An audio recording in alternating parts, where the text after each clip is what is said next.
Hello everyone, this is Ash Nicole, artist named Saxitler. So I'm here to narrate this process video of the Stargazer picture from taking it from sketch to finish shaded thing. I didn't bother with line art on this one since the sketch came out pretty clean. I just cleaned it up a little bit more on the computer using the brightness controls in Photoshop Elements, and also no, I didn't use the levels element. Yeah, that's what this bit is, though. It's just cleaning up, and I got a better quality scan than usual. So, trying to practice more with nighttime things, and pictures that have different types of coloring, because I know I have a problem with that, just using blank local colors. Not blank, I'm sorry.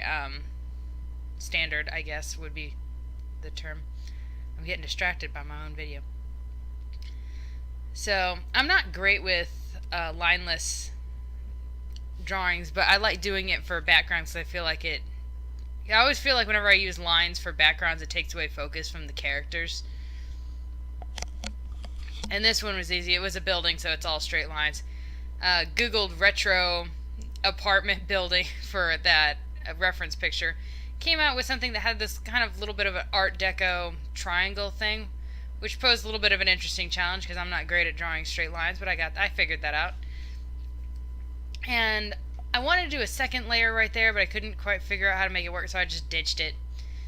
I love drawing stars. Stars are my favorite thing. Never use white stars. That always comes out a little bit too bright. I always use like kind of a light blue. So I'm just laying out all of the basic colors for this image that I'm going to need before I draw in the character colors, because I know what their colors are going to need to be. So I'm drawing in all the background stuff, at least blocking that out, so that I can pick their colors to match the tone of the scene.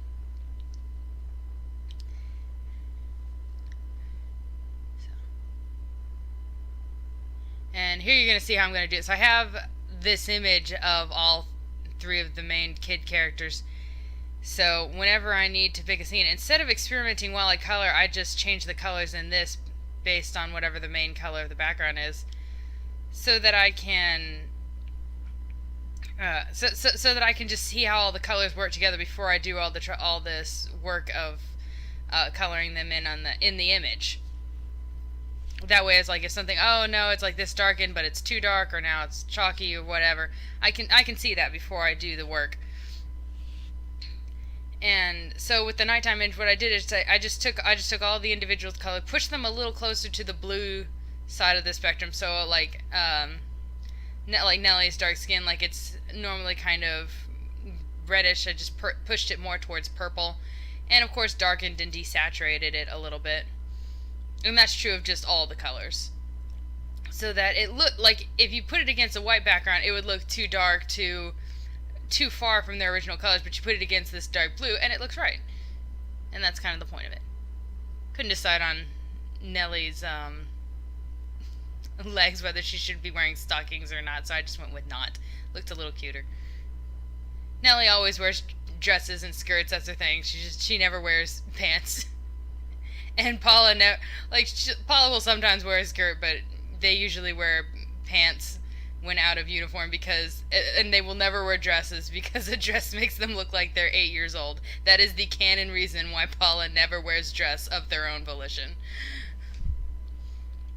So Paula's colors are always blue and pink, and I normally I normally pick blue or pink based on which gender they're kind of feeling that day or at that time.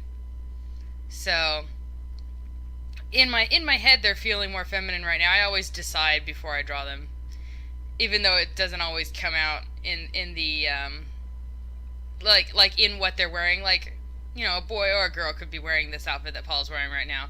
But I just like to know in my head, because it helps me make decisions, like what color should the sweater be.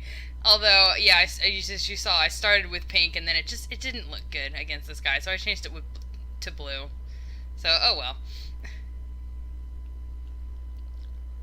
It's one of those things that doesn't really matter to anybody but me. And so now I've got all the flat colors down, messing with the lamp light a little bit. And now I get to the fun part. I get to do the shading. Yay, this is always my favorite thing. So I like to do a little, what do you call it? Like, shading around the edge of the picture. Because I think it makes a cool effect. It makes it look like one of those old retro photographs where it's always a little bit darker around the edge of the frame. I'm sure somebody who's good with cameras could tell you why the old pictures have that, but I don't know. I just know it looks cool. And there's a list you'll see popping up occasionally in the upper right corner.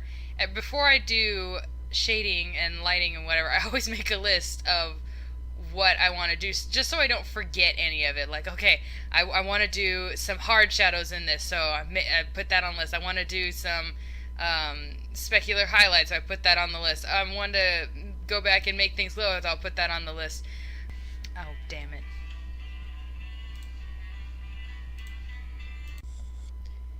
Sorry, my phone started ringing. It was a telemarketer guy, and I'm too far into this to start over, so... I'm experimenting with the sky and the colors a little bit here. I considered making it towards sunset and then changed my mind. I love drawing skies. It's just my favorite thing. There's so many different colors.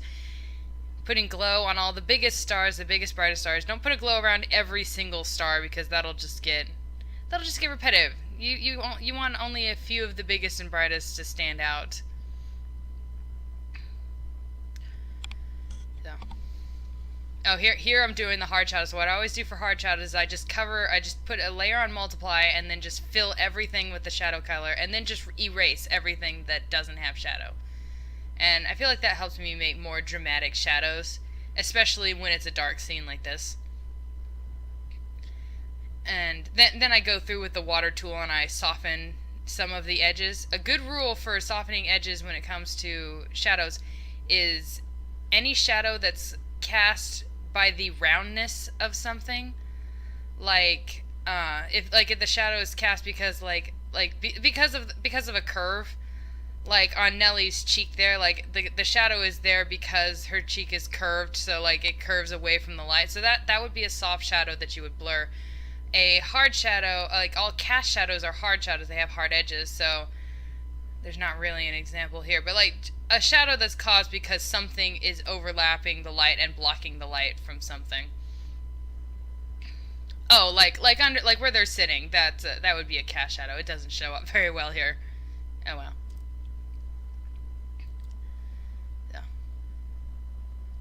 So I love Paint Tool. I don't know if it's Paint Tool SAI or SAI. I don't know the right way to pronounce that, but I love how it has the little picture in the upper left corner there. For you to see how it looks from a big distance whenever you're working. I doubt that's the reason. I think it's just a quick navigational thing. But when I was in school, we had a lighting engineer or a director or whoever he was. He worked on Jimmy Neutron. But one of the best pieces of advice that he gave that I try to stick to a lot is, you know, your lighting and general composition is working when you can shrink your image down to about the size of a stamp and you can still tell what the focus is. And so it's really useful to have it just there constantly. So if I'm not sure about a lighting decision, I'll just look up at that, a lighting or a coloring decision.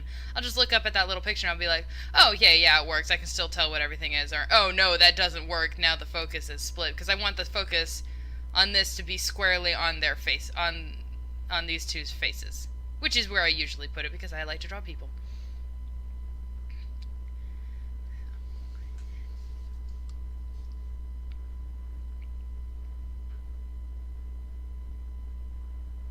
Yes, doing a little bit of rim lighting, which is rim lighting is just reflected light.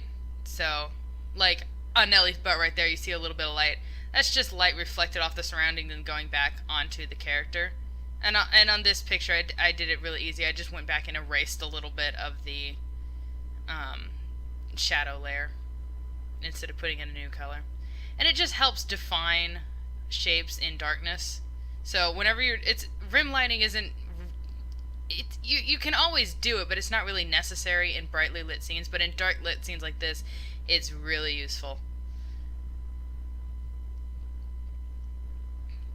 And doing kind of bright colors in the night sky, I love it. Now going to Photoshop Elements because I want to put some glow around the lighter areas of the scene, and Photoshop has better, like, I just used the gradient tool set on circular for it, and it just makes a really fast, good, glowy look. Where that Paint Shop SAI doesn't really do that. It doesn't really have an equivalent tool. Like, you can do water, but it always has a bit of a harder edge.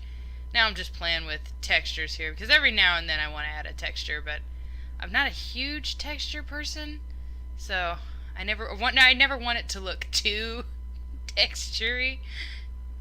But I like to experiment with it sometimes because it's good. It's good to try new things. And now I'm gonna mess with the colors and stuff in Photoshop, because every time I finish this, like, I always try to mess with it to see if I can get it looking better. And sometimes I can't because I'm perfect in everything I do. But other times I can.